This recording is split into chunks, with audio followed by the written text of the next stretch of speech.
Elite Landscapes, Life Stories. If you're a homeowner and you have some upgrades you want to make to your landscaping this year, watch this video series. If you have a new construction home, watch this video series. If you're a contractor and want to learn how to do this work, yeah, you know. What's up, everybody? Little bit of different scenery for us today. Beautiful view we got. So we are on a mission to go do a landscape design install and get some figures. Makes this mission a little bit special. It's about 180 miles away from home. So taking the Elite Landscapes Life Stories on the road today, and we stopped right here to Scenic View. I figured you guys would like to see it real quick with us. So check back in really soon. Like as soon as you flash your eyes, we'll be back where we're supposed to be, 180 miles away. We'll be right back. So here's the game I got set up for you. We're gonna walk through this landscape install, and you're gonna give me your bid before I come back on camera face to face and talk about my thoughts. I'll walk you through it. This front gets decked out for sure. Right here, everything inside the sidewalk to the house gets landscaped, and we're putting decorative stone in all this area. It's about 7.5 feet deep by about 35 foot on all these sidewalks from the point they start to the time they hit a corner. Quick dimensions for you, help you out a little bit. Coming around the back of the house, there'll be another nook. What would you do with that little nook? Landscape it or something different? We also need a paver patio coming off this back porch. Location right now unknown, but connected to this whole area. I'll give you a little side view. Remember, you'll still have landscaping coming from that sidewalk around this whole area that we're talking about. So don't leave out that landscaping edge of stone and plants. Around the back side here, it doesn't have to be fancy, elaborate. We are going to come off the foundation about 6 feet and have that stone border. Wrap right around the back to the front around it. Of course, we're going to scheme this front area with the decked out area in front of the front porch. Hit stop now and bid. We made it, right? We did. Yeah. We're here. Beautiful day out. Yes. So yeah, this is my parents' new home that we're gonna come up here, and we went through and got all the measurements, the beds, and got a budget together. We're gonna try to work out a landscape design for this property. If you've ever done new construction install landscaping, if you're working for the realtor company, you put in the basic minimums, right? Just $10 plants and some landfill mulch, just to qualify for the house to close and everything. Well, when people actually design their own houses, they want to have it the same done to their landscaping, which is not cheap. Think about redoing a bathroom inside your house. Just a renovation for your bathroom is about $10,000 to $20,000 for one room. So when I looked at this house, just from past experiences, I figured just this one side behind me,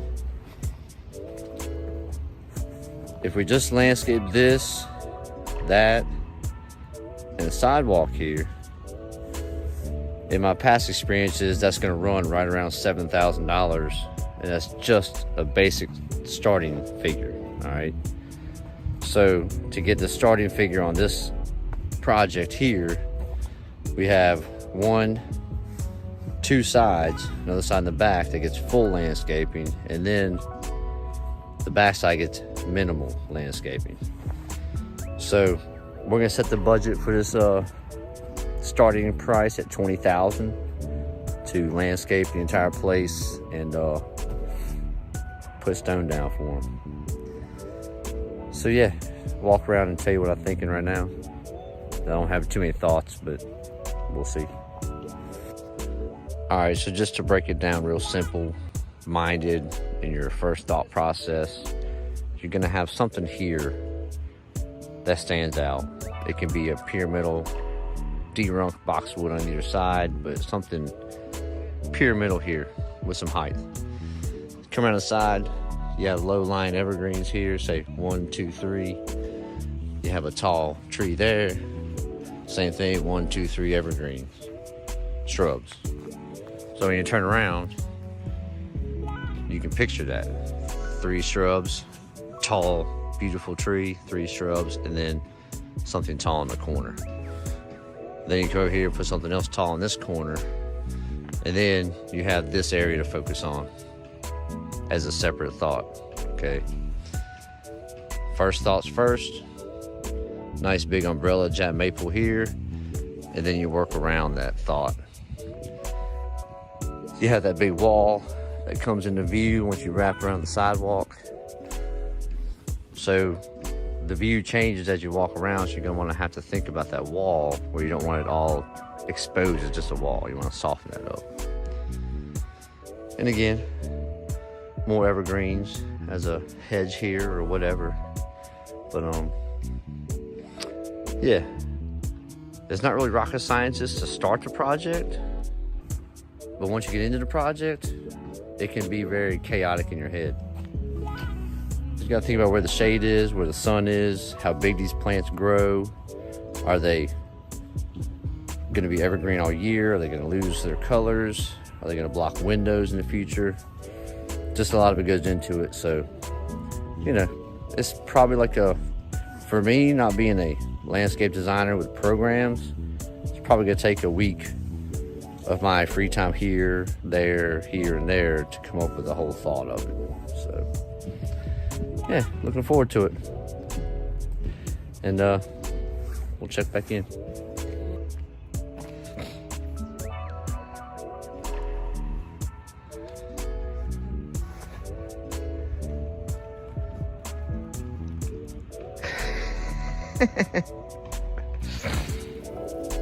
It's finally that time, everybody. Pull up your comfy seat to the round table. We're going to take you on a virtual tour of our low maintenance evergreen landscape installation using the river rock and the cobblestones. Before I get into the different plants and the process and the cost of the job and the way it all went down, I want to say a special thank you first to this amazing YouTube community that has shown so much support, so much love to me and my family. With your support, we have reached our 4,000 hours watch time within 9 months of starting the channel. Thank you so much. Next mission for YouTube is to get that 1,000 subscriber mark before my 12 months is here. So hook it up, hit that subscribe button if you haven't already. My second thank you is to my amazing family, my soulmate, my youngest son Dalton, and my amazing friend Ian, who has been around the family since he was 12 years old, playing soccer for me as he grew up all through high school. Without these three, I would never have been able to come up here and do this job for my parents and accomplish this mission for them. The third thank you is to my father and my mother for allowing me to come up here and do this work of art for them to enjoy for the next 30 years of their lives. And Mom, I want to say a special thank you for sending me this video. This is my mom's footage here. She's already a natural. I may have to bring her on staff later for the YouTube.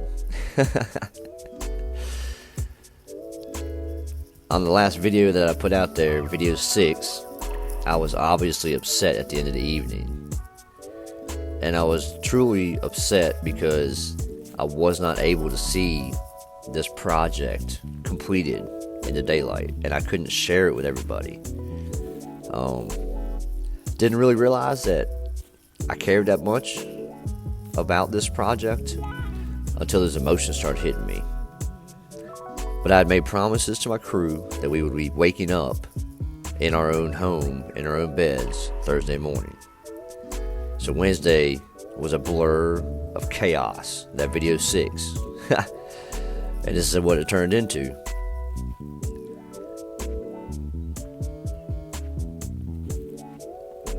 This dogwood tree here in the corner is a beautiful pink dogwood. My dad loves dogwoods, and he wanted that beautiful pink color to go right there. The rhododendron here, right beside it, is a purple passion rhododendron. It'll grow about 4 feet tall, 4 to 5 feet, and about 4 feet wide. That'll cover that area perfect. The river rocks that are around it, in my opinion, I need to do a little bit of rearranging when I come back up to visit. I'm not totally satisfied with the way these rocks are placed inside the beds, the larger stones, the cobbles. But you can let me know your opinion. If I should rearrange some of those cobbles in the beds or just let them be there and be beautiful. The area here where the slabs are is my father's growing station. He'll have this beautiful hydrangea tree blooming out. This corner has a hydrangea in each corner. It gets direct sunlight for the first 5-6 hours of the day. And in the middle of the Pieris is going to get about 5 feet tall, probably 4 feet wide there, to fill in that corner with beautiful flowers and foliage first thing in the spring.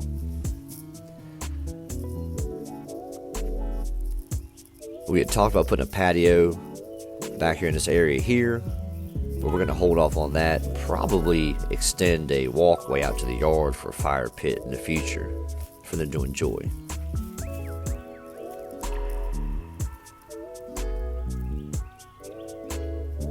Coming down the side here, you'll see the autolucan laurels that we put in. That's the foundation plants. These autolucan laurels will get about 3 to 4 feet tall, and they get a 4-foot spread. So all these will just join together at the tips of their foliage when they're fully grown. I have them spaced out away from the building enough to where there'll still be airflow and walking behind there. That rhododendron there is the pink. The pink flowers of that rhodie are going to look beautiful. So we have a pink rhodie, a purple rhodie, and then a pink dogwood on that side of the house. In front of the laurels, you saw I had the nandinas. I think those are the little firepower nandinas. I tell you, I've looked at so many plants and different names and such. I may have a hard time naming them exactly correct right now, but you can go through the video series. Pretty sure I say everything correctly on those. The side of the house over here, we just went with the same theme. Okay, if you notice, there's a theme to this entire landscape. When you talk to your clients, find out what their likes are. Look at the home itself, the color scheme, the roof, the shutters, the accent points around the windows. See what would best fit to go with the actual home itself. And then listen to the clients. Find out what color schemes they like. Do they like blues, that you can put blue spruce globes in there? Do they like yellows, that you can put the golden mops in there? What is your client looking for as the main goal? And what will go best with the actual house itself?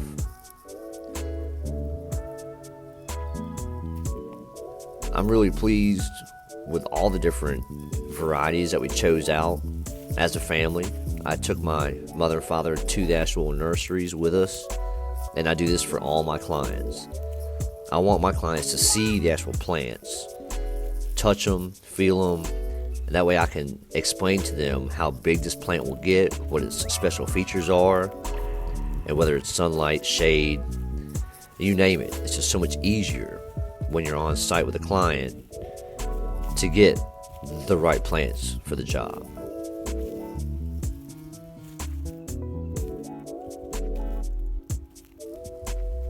So let's go back up here to the front of the house and talk about these D-runks, the pyramid boxwood.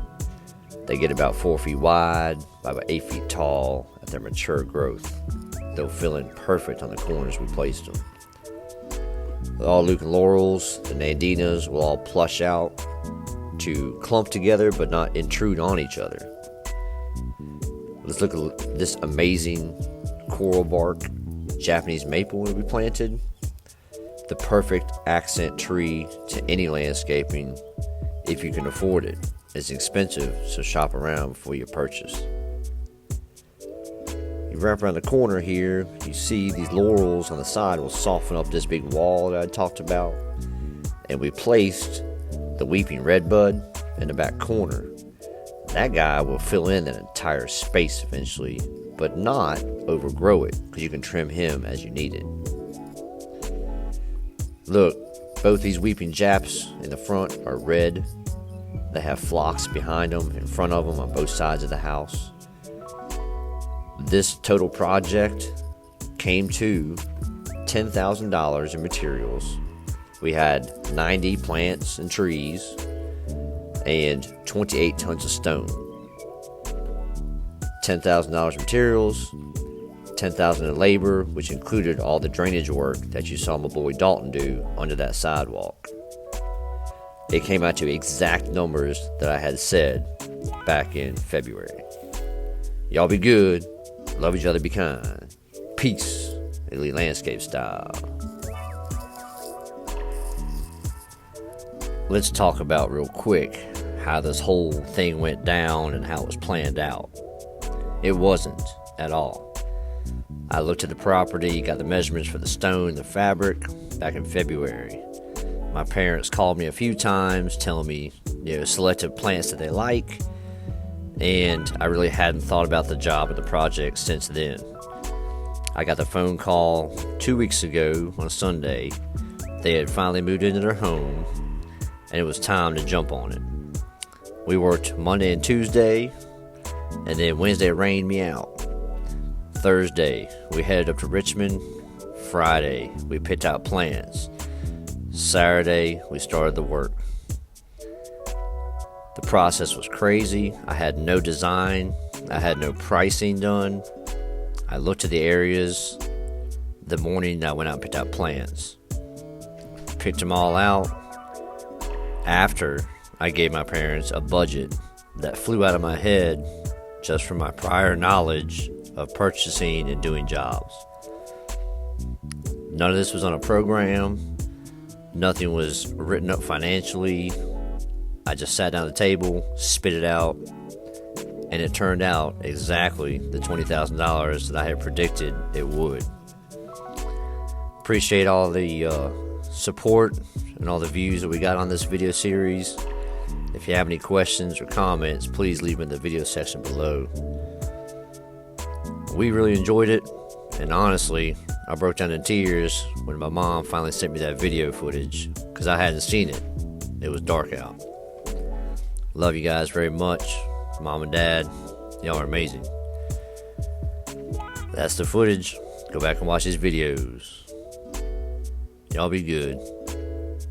Peace.